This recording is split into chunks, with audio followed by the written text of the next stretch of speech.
ബിനു അട്ടിമറി വിഷയത്തെക്കുറിച്ച് വളരെ വിശദമായി ബിനു പറയുന്നുണ്ട്. അതുപോലെ ഈ വൈദികരുടെ ഈദുമായിട്ട് ബന്ധപ്പെട്ട ഈ വിഷയത്തെക്കുറിച്ച് എന്താണ് പറയാറ്?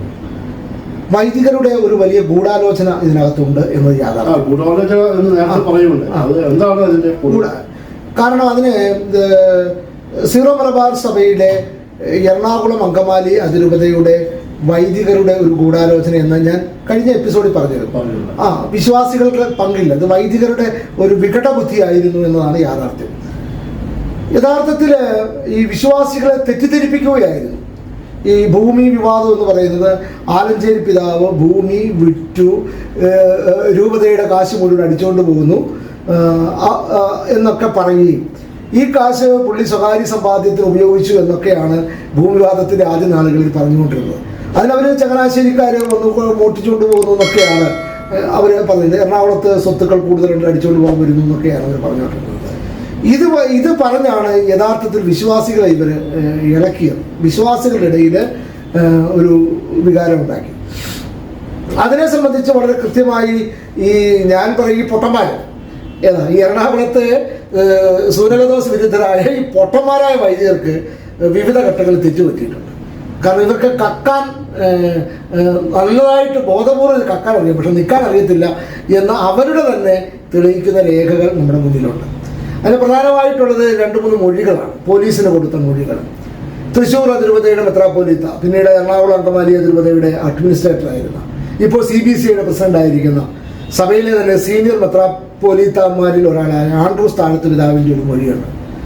അതുപോലെ തന്നെ സഭയിലെ സീനിയർ മെത്രാന്മാരിൽ ഒരാളായ സീറോ മലബാർ സഭയുടെ ചാൻസലറായി ദീർഘകാലം ജോലി ചെയ്യുകയും സഭയുടെ പ്രത്യേകിച്ച് സീറോ മലബാർ സഭയുടെ നമ്മുടെ പർട്ടിക്കുലർ ലോ ഒക്കെ ഉണ്ടാക്കുകയൊക്കെ ചെയ്ത മാനന്തവാടി രൂപതയുടെ മെത്രാനായ ജോസ് പെരുന്നേടം പിതാവ് കൊടുത്ത ഒരു മൊഴിയും നമ്മുടെ കയ്യിലുണ്ട്. അത് പോലീസിൻ്റെ കുറ്റപത്രത്തിൻ്റെ ഭാഗമായിട്ടുള്ള മൊഴിയാണ്. ഈ മൊഴികൾ വായിച്ചു നോക്കുകയും പിന്നീട് മനത്തോടത്ത് പിതാവിൻ്റെ മൊഴികളുണ്ട്, പിതാക്കന്മാരുടെ മൊഴികളുണ്ട്, പലരുടെയും മൊഴികളുണ്ട്. അതുപോലെ ഈ മുണ്ടാടനച്ഛൻ്റെ ഒരു വിഖ്യാതമായ ഒരു മൊഴിയും ഇതിനകത്തുണ്ട്. കാരണം മുണ്ടാടനച്ഛൻ പ്രത്യേകിച്ച് നമ്മുടെ ഈ എറണാകുളം അങ്കമാലി അതിരൂപതയുടെ ഞാൻ പറഞ്ഞതുപോലെ വൈദിക സമിതി സെക്രട്ടറിയായ മുണ്ടാടനച്ഛൻ്റെ ഒരു മൊഴിയുണ്ട് ഇതിനകത്ത്. യഥാർത്ഥത്തിൽ മൊഴിയെ കണ്ട മുണ്ടാടനച്ഛൻ സ്വയം പ്രതിയാകാനുള്ളത് പറഞ്ഞു വെച്ചിട്ടുണ്ട്. പോലീസ് എന്തുകൊണ്ട് പ്രതിയാക്കിയില്ല എന്നുള്ളതൊക്കെ നമ്മൾ അടുത്ത വീട്ടിൽ ചർച്ച ചെയ്യാമെന്നുള്ളത് കൊണ്ട് ഞാൻ അതിലേക്ക് പോകുന്നില്ല. അപ്പോൾ അത് പറയുമ്പോഴാണ് ഇതിൻ്റെ നമ്മൾ ഗൂഢാലോചന അറിയുന്നത്. ഇപ്പം ഈ തൃശ്ശൂർ അതിരൂപത മെത്രാപ്പോലീത്തയായ ആൻഡ്രൂസ് പിതാവിൻ്റെ മൊഴിയിലെ ചില പ്രസക്ത ഭാഗങ്ങൾ ഞാൻ വായിക്കാം. അതായത് ഈ 2019 ജനുവരി മാസത്തിൽ കാക്കനാട് മൗണ്ട് സെന്റ് തോമസ് എന്ന സിനഡിലാണ് ഈ രേഖ മനത്തോടത്ത് പിതാവ് ഇങ്ങനെ സിനഡിൽ കൊണ്ട് കൊടുക്കുന്നു. അപ്പം അത് പെട്ടെന്ന് പരിശോധിച്ചു എന്നൊക്കെ പറഞ്ഞിട്ടുണ്ട്. അത് പെട്ടെന്ന് ബാഗിൽ നോക്കിയപ്പോൾ ഇത് വ്യാജമാണ്, ഫോൺ നമ്പറൊന്നും അല്ല എന്ന് പിതാവ് പറഞ്ഞ അടിസ്ഥാനത്തിൽ ഇത് വ്യാജരേഖയെ സംബന്ധിച്ച് അന്വേഷിക്കണം, പോലീസിനെ കൊണ്ട് അന്വേഷിപ്പിക്കണം എന്ന ഒരു തീരുമാനം എടുക്കുകയാണ്. അപ്പോൾ അതിനെ സംബന്ധിച്ച് അന്ന് മനത്തോടത്ത് പിതാവിനോട് ചോദിച്ചപ്പോൾ മനത്തോടത്ത് പിതാവ് നമ്മുടെ താഴത്ത് പിതാവിനോട് വ്യക്തിപരമായി പറഞ്ഞു എന്നതിനകത്ത് പറയുന്നുണ്ട്. അതായത് അതാരാണ് ഇത് ഉണ്ടാക്കിയെന്നുള്ള കാര്യം അന്വേഷിക്കേണ്ടത് തന്നെയാണ്. എന്നിട്ട് പറയും, വ്യാജരേഖ സംബന്ധിച്ച് പോലീസിൽ പരാതി നൽകുവാൻ പോകുന്നതായി അറിഞ്ഞ് മനത്തോടത്ത് പിതാവിന് രേഖകൾ നൽകിയതായി പറഞ്ഞ തേലക്കാട്ടച്ഛനെ ഞാൻ വിളിച്ച് സംസാരിച്ചിരുന്നു. ആൻഡ്രൂസ് താഴത്ത് പിതാവ് വിളിച്ച് സംസാരിച്ചിരുന്നു. അന്നേരം അദ്ദേഹത്തിന് കിട്ടിയ വിവരം അന്വേഷിക്കുന്നതിന് വേണ്ടിയാണ് മനത്തോടത്ത് പിതാവിനെ ഏൽപ്പിച്ചതെന്ന് എന്ന് പറഞ്ഞാൽ പോൾ തേലക്കാട്ടച്ഛന് കിട്ടിയ വിവരം അന്വേഷിക്കാനാണ് ആരുടെ കൊടുത്തത്, മനത്തോടത്ത് പിതാവിനെ ഏൽപ്പിച്ചതെന്നും അതുണ്ടാക്കിയതിൽ അച്ഛന്മാർക്കൊന്നും പങ്കൊന്നും ഇല്ല എന്ന് എന്നോട് പറഞ്ഞു. ആര് പറയുന്നു?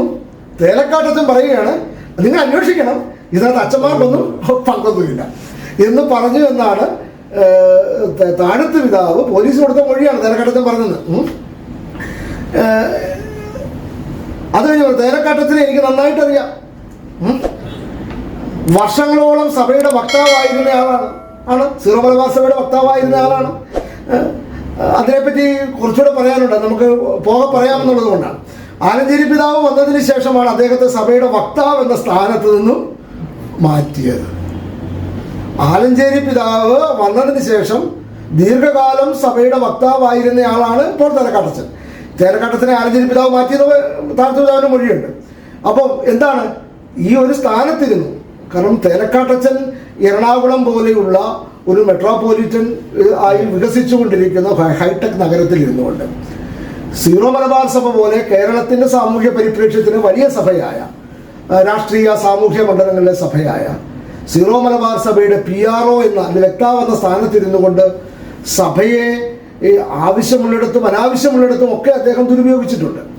അദ്ദേഹമായിരുന്നു സഭയുടെ അവസാന നാവ് എന്ന് ആണ് എല്ലാവരും. കാരണം തേലക്കാട്ടത്തിന് പിന്നീട് കിട്ടിയ സ്വീകാര്യതയും അതാണ്. ഇപ്പോഴും മുൻ സഭാ വക്താവ് എന്ന നിലക്കാണ് അദ്ദേഹം ചാനൽ ചർച്ചകളിലൊക്കെ വരുന്നത്. അതായത് എറണാകുളം അങ്കമാലി അതിരൂപതാവ് വൈദികരെന്ന് പറയുന്നില്ല, മുൻ സഭാ വക്താവ് എന്നാണ് പറയാൻ പുള്ളി ആഗ്രഹിക്കുന്നത്. അങ്ങനെ പുള്ളി ആ പഴയ ഹാങ് ഓവർ പുള്ളിയിട്ട് മാറിയിട്ടില്ല എന്നുള്ളത് കൊണ്ടാണ്. എങ്കിലും തേലക്കാട്ടത്തെ സീനിയർ അച്ഛനാണ്. അച്ഛനെ മാറ്റിയത് അദ്ദേഹത്തെ സഭയുടെ വക്താവെന്ന സ്ഥാനത്ത് നിന്നും മാറ്റിയ രീതിയും അദ്ദേഹത്തിന് ഇഷ്ടപ്പെട്ടിരുന്നില്ല എന്നാണ് അറിഞ്ഞത്. അത് ഇത്രയും സ്ഥാനത്തിരുന്ന ആളെ മാറ്റിയത് പുള്ളിക്ക് ഇഷ്ടപ്പെട്ടില്ല എന്ന് ആർക്കറിയാം? താഴത്തെ പിതാവിന് അറിയാമെന്നാണ് താഴത്തെ പിതാവ് മൊഴി പറഞ്ഞിരിക്കുന്നത്. അപ്പോൾ സ്വാഭാവികമായും തേലക്കാട്ടത്തിന് വ്യാജരേഖ കേസിലെ ഒന്നാം പ്രതിയാകുമ്പോൾ ഇതെല്ലാം കൂട്ടി വായിക്കണം. പിന്നെ ഈ തേലക്കാട്ടച്ചൻ നടത്തിയിട്ടുള്ള സഭാവിരുദ്ധമായ പ്രവർത്തനങ്ങളെ സംബന്ധിച്ച് പിന്നീട് പറയാം. നമുക്ക് ഇപ്പം ഈ ഗൂഢാലോചനയെ സംബന്ധിച്ച് പറയാൻ വേണ്ടി പറഞ്ഞത് മാത്രം എന്നാണ് പറയുന്നത്. അപ്പോൾ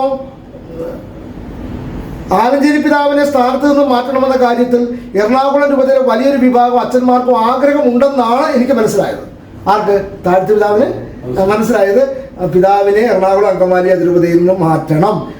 എറണാകുളം അങ്കമാലി അതിരൂപത മാറ്റണം. എന്ത് വേണം? സീറോ മലബാർ സഭയുടെ തലവനാണ് എറണാകുളം അങ്കമാലി അതിരൂപത മെത്രാപ്പോലീത്ത എന്ന നിലക്ക് എറണാകുളം അങ്കമാലി മെത്രാപ്പോലീത്ത സ്ഥാനത്ത് മാറ്റണമെന്ന് പറഞ്ഞാൽ സീറോ മലബാർ സഭയുടെ തലപ്പത്തുനിന്ന് മാറ്റണമെന്നാണ് അർത്ഥം.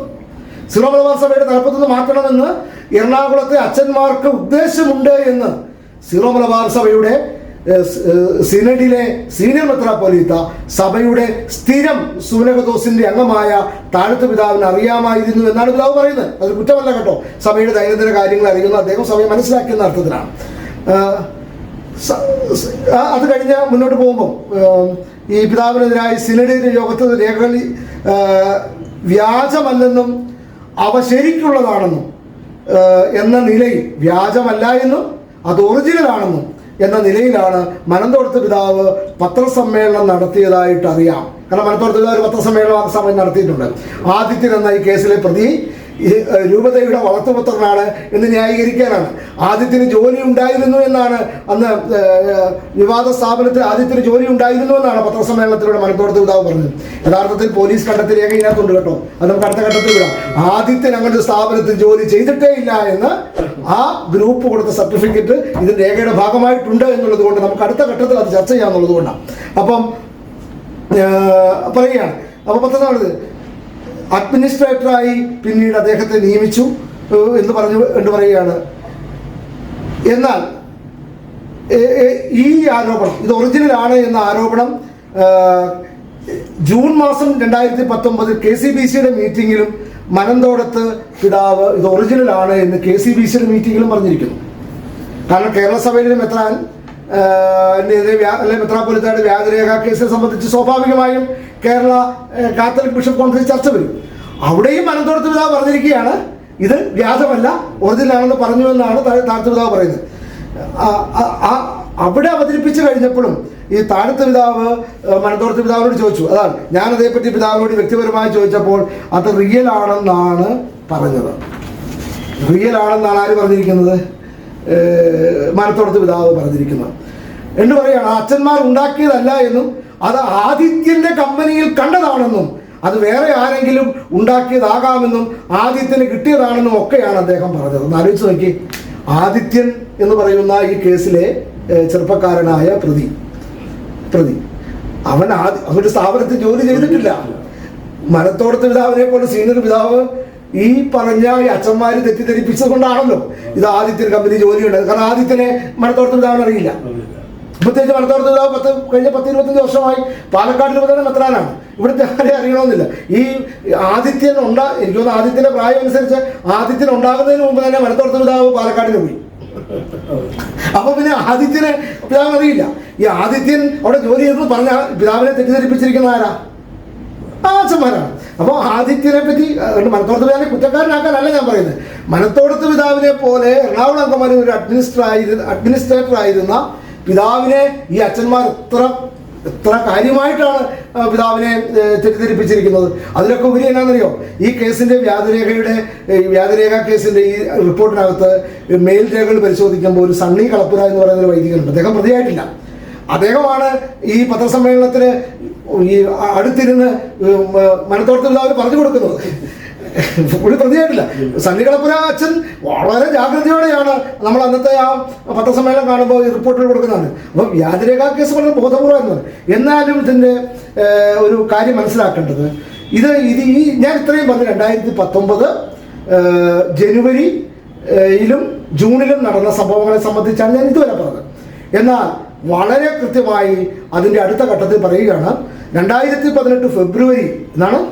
2018 ഫെബ്രുവരി. നിങ്ങളൊരു കാര്യം മനസ്സിലാക്കണം, 2019 ജനുവരിയിലാണ് ഈ വ്യാജരേഖ പുറത്തു വന്നത്. അതിന് കൃത്യം 11 മാസം മുമ്പ് ഫെബ്രുവരിയിൽ ബാംഗ്ലൂർ വെച്ച് CBCIയുടെ സമ്മേളനം നടന്ന സമയത്ത് അവിടെ വെച്ച് സീറോ മലബാർ സഭയിൽ ബിഷപ്പുമാർ ഒന്നിച്ചുകൂടി അന്ന് ആലഞ്ചേരി പിതാവിനെതിരായ വസ്തു വിൽപ്പന സംബന്ധിച്ച പ്രശ്നങ്ങളിൽ എന്താണ് പരിഹാരമെന്ന് ചർച്ച ചെയ്തിരുന്നു. കാരണം 2017 നവംബറിലൊക്കെയാണ് ഇത് പുറത്തു വരികയും ചാനൽ ചർച്ചകളും ബഹളമൊക്കെ നടന്നത്. അപ്പോൾ 2018 ഫെബ്രുവരിയിലെ CBCI സമ്മേളനത്തിൽ അവിടെ വെച്ച് അവർ പിതാക്കന്മാർ കൂടിയപ്പോൾ ചർച്ച ചെയ്തു. അതിനു മുമ്പ് 2018 ജനുവരിയിൽ സിനഡ് ഉണ്ടായിരുന്നു കേട്ടോ. സിനഡിൽ ഇത് ചർച്ച ചെയ്തിട്ടുണ്ടാവാം, പക്ഷെ നമുക്കറിയില്ല. എന്തായാലും 2018 ഫെബ്രുവരിയിൽ ബാംഗ്ലൂരിൽ വെച്ച് നടന്നപ്പോൾ വീണ്ടും വിഷയം എറണാകുളത്ത് ഇങ്ങനെ കത്തി നിൽക്കുന്നു. നിരന്തരം ചാനൽ ചർച്ചകളിലൊക്കെ നടക്കുന്നു. നിരന്തരം പുതിയ വെളിപ്പെടുത്തലുകൾ വരുന്നു. ആലഞ്ചേരി പിതാവിനെതിരെ ആലഞ്ചേരി പിതാവ് ഒപ്പിട്ട പേപ്പർ എല്ലാം പുറത്തു വരികയാണ്. ആലഞ്ചേരി കുടുംബം എന്ന് അത് ഈ ലോകത്തുള്ള ആലഞ്ചേരി കുടുംബം മുഴുവൻ ആലഞ്ചേരി പിതാവിന്റെ ബന്ധുക്കളാകുന്ന സാഹചര്യമൊക്കെ ഉണ്ടായിരുന്നു. അപ്പം അങ്ങനെ വരുന്ന സമയത്ത് ചർച്ച ചെയ്ത സമയത്ത് ആലഞ്ചേരി പിതാവ് യോഗത്തിൽ ആ സമയത്ത് ഇടയന്ത്രത്ത് പിതാവാണ് പറഞ്ഞത് 18 കോടി രൂപ എവിടെയാണ് പാർക്ക് ചെയ്തിട്ടുള്ളതെന്ന് പിതാവ് പറഞ്ഞാൽ പ്രശ്നം തീരുമെന്ന്. ആലോചിച്ച് നോക്കുക, 18 കോടി രൂപ ആലഞ്ചേരി പിതാവിന് അനധികൃത സമ്പാദ്യം എവിടെയോ ഉണ്ട് എന്ന അതിന് രേഖയുണ്ടെന്ന ദുസൂചനയോടുകൂടിയാണ് ഇടയന്ത്രത്ത് പിതാവ് എന്ന് പറഞ്ഞിരിക്കുന്നത് 2018 ഫെബ്രുവരിയിലെ സിനഡിൽ പറഞ്ഞിരിക്കുന്നത്. അതാണ് രേഖയാണ്. താഴത്ത് പിതാവ് കൊടുത്ത മൊഴിക്കകത്ത് പറഞ്ഞിരിക്കുകയാണ്.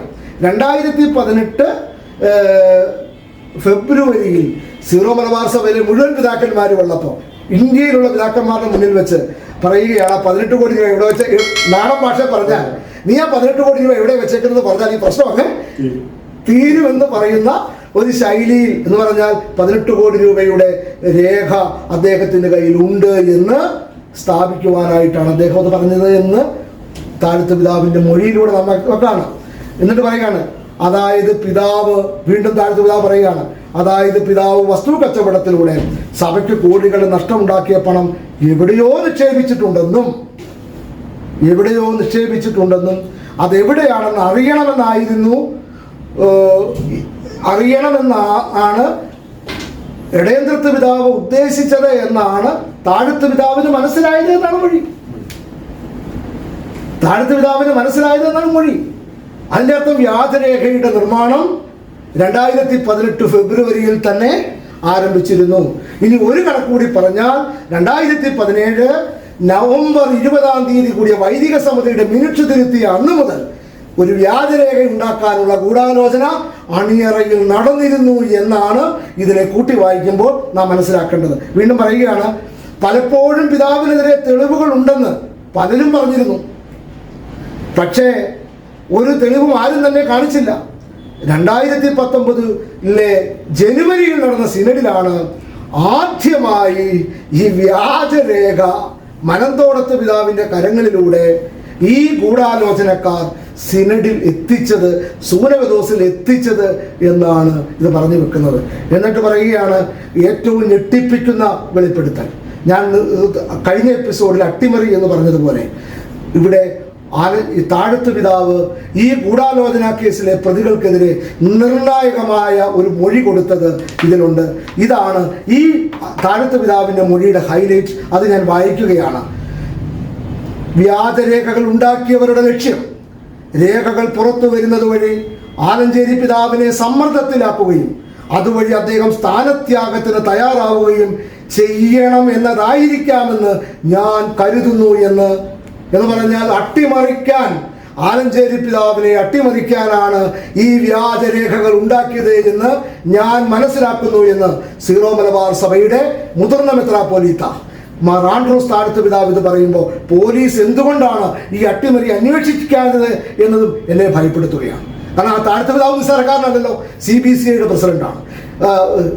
കേരളത്തിലെ വലിയ രൂപതകളിലൊന്നായ തൃശ്ശൂർ അതിരൂപതയുടെ മെത്രാപ്പോലീത്തയാണ്. രാഷ്ട്രീയ സ്വാധീനങ്ങൾ ഉണ്ടാക്കാൻ പറ്റുന്ന, രാഷ്ട്രീയ ഇടപെടലുകൾ നടത്താൻ പറ്റുന്ന മെത്രാപ്പോലീത്തയാണ്. സീറോ മലബാർ സഭ സീനിയർ മെത്രാപ്പോലീത്തയാണ്. അദ്ദേഹം പറയുകയാണ്, ഇത് ആലഞ്ചേരി പിതാവിനെ അട്ടിമറിക്കാനുണ്ടാക്കിയ ഗൂഢാലോചനയാണ് ഇതിന് പിന്നിൽ എന്ന് പറയുമ്പോൾ എന്ന് ഞാൻ മനസ്സിലാക്കുന്നു എന്ന്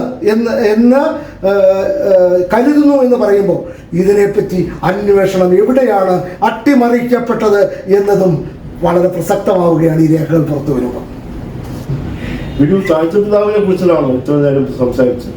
ഈ കൂടുതൽ മൊഴികളുണ്ടെന്ന് പറയും. എന്താണ് കൂടുതൽ വിശദീകരണം? അല്ല, മൊഴികളെല്ലാം നമുക്ക് വായിക്കേണ്ടതില്ലല്ലോ. പക്ഷെ മൊഴികൾക്കകത്ത് വളരെ പ്രസക്തമായി ചില മൊഴികളാണ് ഞാൻ പറയാൻ പോകുന്നത്. അതിനകത്ത് എന്നെ ഞെട്ടിക്കുന്ന രണ്ടാമത്തെ മൊഴി മാനന്തവാടി രൂപതയുടെ മെത്രാൻ, മാനന്തവാടി പിതാവിന്റെ. കാരണം മാനന്തവാടി പിതാവ് എന്ന് പറയുന്നത് ആള് നിശ്ചലക്കാരനല്ല. കാരണം സീറോ മലബാർ സഭയുടെ വ്യക്തി നിയമം ക്രോഡീകരിച്ച വ്യക്തിയാണ്. സഭയിലെ സീനിയർ മെത്രാന്മാരിൽ ഒരാളാണ്. അപ്പം അദ്ദേഹത്തിന് മൊഴി അദ്ദേഹം പറയുന്നുണ്ട്, ഈ 15 വർഷമായിട്ട് അദ്ദേഹം മാനന്തവാടി രൂപതയുടെ മെത്രാനാണ് എന്ന് പറഞ്ഞു തുടങ്ങിയിട്ട്. അതും നമുക്ക് ഒത്തിരി പറഞ്ഞു പോകാനുണ്ടെങ്കിലും ഇതിന്റെ രേഖകൾ നമുക്ക് പുറത്തു കൊടുക്കും. ഈ ഭൂമി വിവാദത്തെ സംബന്ധിച്ച് തുടർച്ചയായ വിവാദം 2017 തൊട്ട് തുടങ്ങി വരുമ്പോൾ ഈ 2018 ഒരു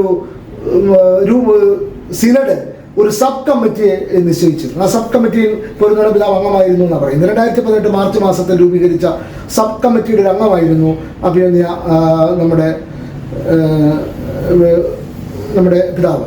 അപ്പോൾ പിതാവ് പറയുന്നൊരു കാര്യം, അത് സബ് കമ്മിറ്റി 2018 മാർച്ച് മാസം 16, 22, 23 തീയതികളിൽ ഇവരെ കേൾക്കാൻ വേണ്ടി, ഈ പരാതിക്കാരെ കേൾക്കാൻ വേണ്ടി ഈ കുറ്റാരോപിതനായ കർദിനാൾ ജോർജ് ആലഞ്ചേരി പിതാവിനെയും കണ്ട് സംസാരിച്ചിരുന്നു. അപ്പോൾ ആ സമയത്ത് പറഞ്ഞത്, ആ സമിതിയിൽ ഉണ്ടായിരുന്നത് തൃശ്ശൂർ മെത്രാനായ ആർച്ച് ബിഷപ്പ് ആൻഡ്രൂസ് താഴത്ത് പിതാവും നമ്മുടെ സീറോ മലബാർ സഭ കൂരിയ മെത്രാൻ സെബാസ്റ്റ്യൻ വാണിപ്പരിക്കൽ പിതാവും എന്നാണ് പിതാവ് പറയുന്നത്.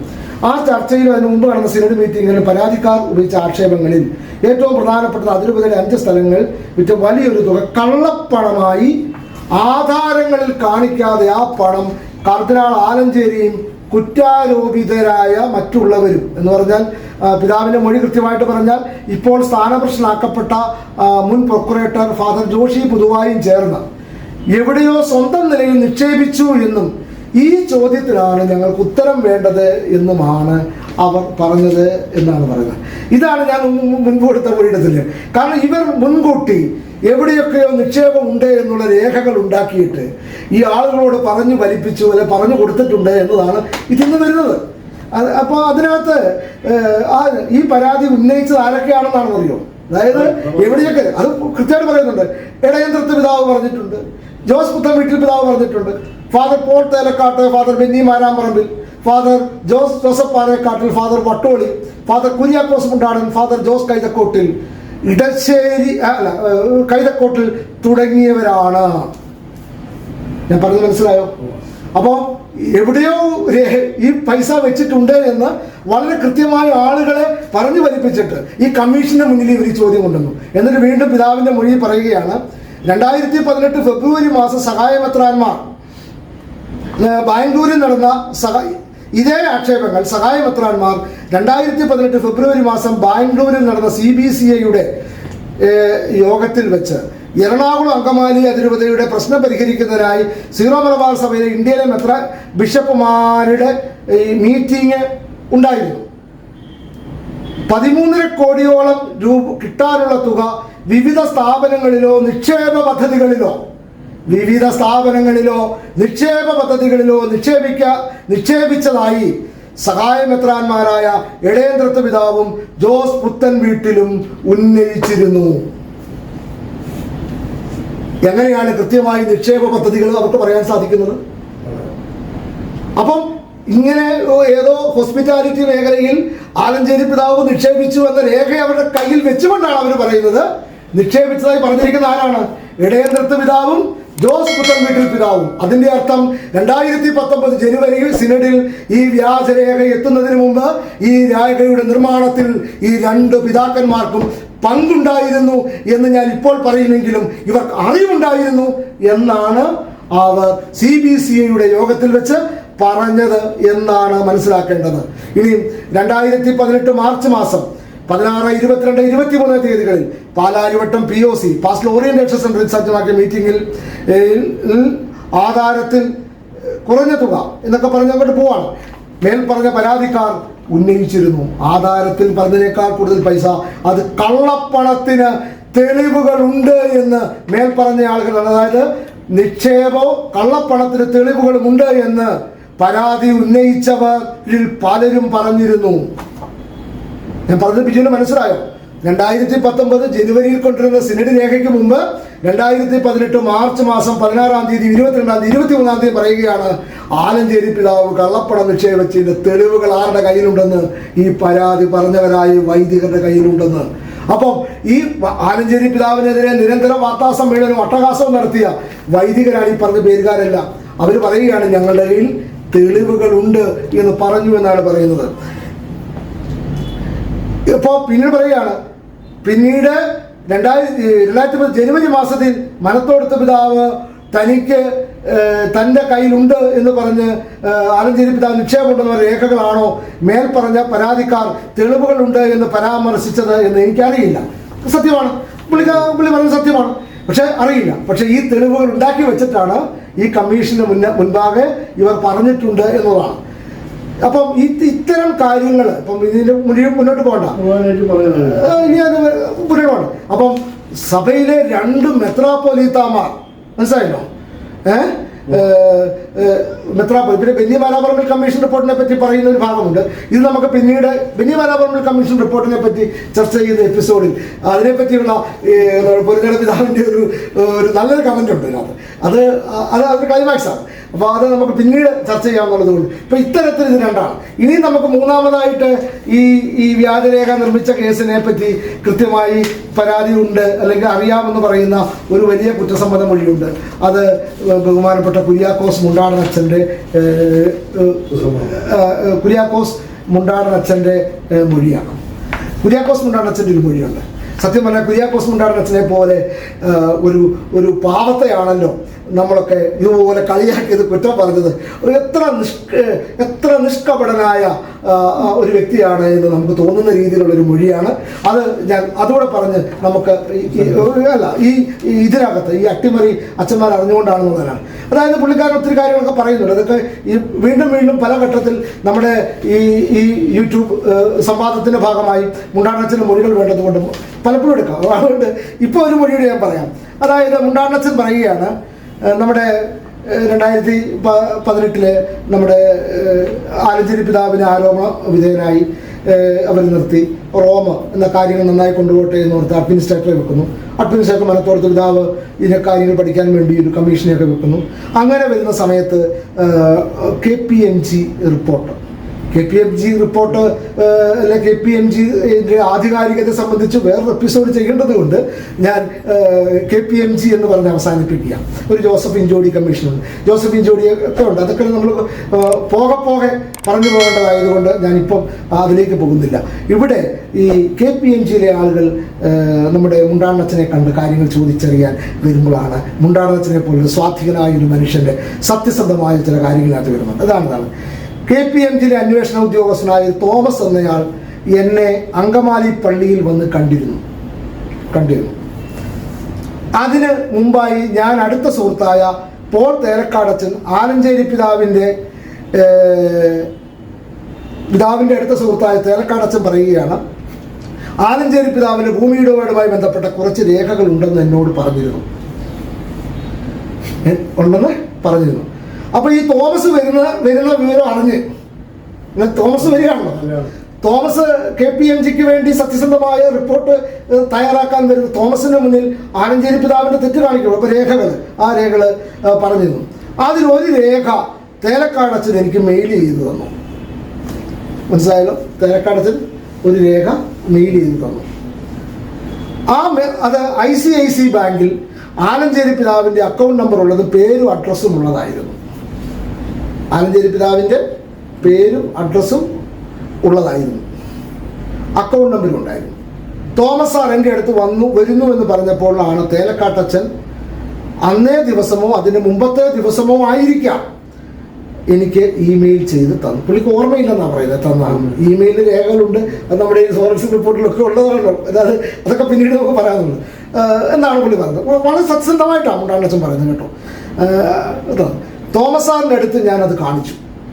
തോമസ് സാറേ, KPMG എന്ന് പറയുന്നത് സഭയുടെ സ്വത്തിനെ പറ്റി അന്വേഷിക്കണം. തോമസ് സാറേ, ഇത് ഇങ്ങനെ റിപ്പോർട്ടുണ്ട്, ആലഞ്ചേരി പൈസ മുഴുവൻ ഇവിടെ കൊണ്ടുപോയിട്ടുണ്ട്, ഇത് ICIC ബാങ്കിൽ കൊണ്ടിട്ട് രേഖ എന്തെങ്കിലുണ്ട് എന്ന് പറഞ്ഞ് ഈ രേഖ ആരെ കാണിച്ചു? തോമസ് സാറിനെ കാണിച്ചു. അദ്ദേഹം അത് പരിശോധിച്ചിട്ട് അക്കൗണ്ട് നമ്പർ ശരിയല്ല എന്ന് എന്നോട് പറഞ്ഞു. ഒരുപക്ഷെ KPMGയിലെ തോമസ് എന്ന് പറയുന്ന സാറ് ഒരു ചാർട്ടേഡ് അക്കൗണ്ടന്റ് ഒക്കെ ആയിരിക്കും. അദ്ദേഹത്തിന് കണ്ടപ്പോഴേ മനസ്സിലായി ഈ സാധനം വ്യാജമായിട്ടുണ്ടാക്കിയാണെന്ന് പറഞ്ഞിരുന്നു എന്നാണ് പറഞ്ഞത്. ഞാൻ തേലക്കാട്ടച്ചോണ്ട് ആ വിവരം അന്ന് തന്നെ പറഞ്ഞിരുന്നു. എന്ന് പറഞ്ഞാൽ തോമസ് പോയി കഴിഞ്ഞപ്പോൾ വിളിച്ചിട്ട് പറഞ്ഞു, തോമസ് അച്ഛനേക്ക് രേഖ തന്നെ നന്നായി, ആലഞ്ചേരിയെ കള്ളനാക്കാൻ ആ രേഖ ഞാൻ ആരെ കൊടുത്തു? KPMGയെ കൊടുത്തു എന്ന സന്തോഷത്തിൽ പുള്ളി പറഞ്ഞു എന്നാണ് പറയുന്നത്. എന്തായാലും എനിക്ക് കിട്ടിയ മെയിൽ അന്ന് അത് എടുത്തില്ല കേട്ടോ. പുള്ളി സത്യസന്ധനാണ്. പുള്ളി മെയിലിൻ്റെ പ്രിന്റ് എടുത്തില്ല. കാരണം പുള്ളിക്ക് തോന്നി ഇത് പുള്ളി എടുത്തില്ലെന്നാണ് പുള്ളി പറയുന്നത്. എത്ര സാത്വികനായ മനുഷ്യനാണ് ആലോചിക്കണം. എൻ്റെ ലാപ്ടോപ്പിലാണ് ഞാനത് തോമസ് സാറിനെ കാണിച്ചു കൊടുത്തത്. ലാപ്ടോപ്പ് ഓണാക്കി മെയിൽ കാണിച്ചു കൊടുത്തു. ആ മെയിൽ പിന്നീട് ഞാൻ ഡിലീറ്റ് ചെയ്ത് കളഞ്ഞു. ഇതാണ് അതിൻ്റെ പ്രയാസം. ആ മെയിൽ എന്ത് ചെയ്തു? പിന്നീട് ഡിലീറ്റ് ചെയ്ത് കളഞ്ഞു. എന്തായാലും വൈദിക സമിതിയുടെ സെക്രട്ടറി എന്ന നിലക്ക് നാട്ടിലുള്ള സകല വിവരങ്ങളും അറിയുകയെന്നാണ് ഇത്തരം ഒരു ഫോർജഡ് ഡോക്യുമെന്റ് കയ്യിൽ കിട്ടി. അത് ഇഞ്ചോടി അല്ലെങ്കിൽ തേലക്കാട്ടച്ചൻ അത് വൈദിക സമിതി സെക്രട്ടറിയായ മുണ്ടാണ്ടച്ചന് കൊടുക്കുന്നു. അത് KPMG എന്ന് അവർ വളരെ വാദോരാതെ പറയുന്ന സ്ഥാപനം. നമുക്കതിന് വിശ്വാസമൊന്നുമില്ല. എറണാകുളത്തെ അച്ഛന്മാരുടെ ദൈവം എന്ന് അവർ വിശ്വസിക്കുന്ന KPMG എന്ന അന്വേഷണ കമ്മീഷനിലെ ഉന്നത ഉദ്യോഗസ്ഥനായ അദ്ദേഹത്തോട് പറയുകയാണ് ഇത് വ്യാജ ഡോക്യുമെന്റ് ആണ് എന്ന് പറയുമ്പോഴും ആ ഡോക്യുമെന്റിനെ സംബന്ധിച്ച് ഈ വൈദിക സമിതി സെക്രട്ടറി എന്ന നിലയ്ക്കിരിക്കുന്ന മുണ്ടാടനച്ചൻ എന്തുകൊണ്ടാണ് അച്ഛൻ്റെ രൂപതയുടെ അധികാരി എന്ന നിലക്ക് ആലഞ്ചേരി പിതാവിൻ്റെ അടുത്ത് ഇതുകൊണ്ട് കാണിക്കാനും ക്ലാരിഫൈ ചെയ്യാനും ഇത്തരം ഒരു വ്യാജ ഡോക്യുമെന്റ് ഉണ്ടാക്കപ്പെട്ട സാഹചര്യത്തെ സംബന്ധിച്ച് അന്വേഷിക്കാതിരുന്നതും എന്ന് ചിന്തിക്കുമ്പോൾ ഇവരുടെ അട്ടിമറിയുടെ കഥകൾ തുടരുന്നു എന്നാണ് നാം മനസ്സിലാക്കേണ്ടത്.